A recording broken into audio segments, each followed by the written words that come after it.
ரோட்டில் யாருக்கும் பொறுமை இல்லை, யாருக்கும் பொறுப்பு இல்லை, யாருக்கும் இறக்கம் இல்லை, யாருமே ரூல்ஸை ஃபாலோ பண்ண மாட்டேங்கிறான். ஏன்னா தம்பி ஏன்டா தனியாக வேஸ்ட் பண்ணுற? என்னால் ஹவுஸ் ஓனர்கிட்ட வர முடியாதா?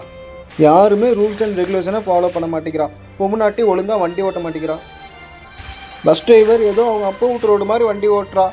ரோட்டில் நடந்து போயிட்டு இருக்கும் போது எச்சி துப்புறான். யாருமே ரூல்ஸை ஃபாலோ பண்ண மாட்டேங்கிறான். தம்பி நீ ஒருத்தனால இந்த லோகத்தை திருத்த முடியாது தம்பி. சொன்னா கேளுடா. அந்த லோகத்தில் ஒன்றி வாழ பழகிடா தம்பி. அரைஞ்சு நேர்ந்து எதிர்பார்க்குறேன், கிடைக்காதாப்பா.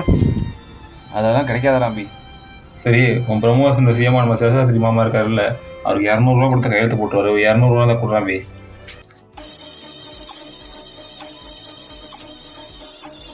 ஊரில் இருக்க கலையெல்லாம் எடுக்கணும்னு நினச்சேன். ஆனால் என் வீட்லேயே ஒரு கலை இருக்குது, அதை எடுக்க மறந்துட்டேன்.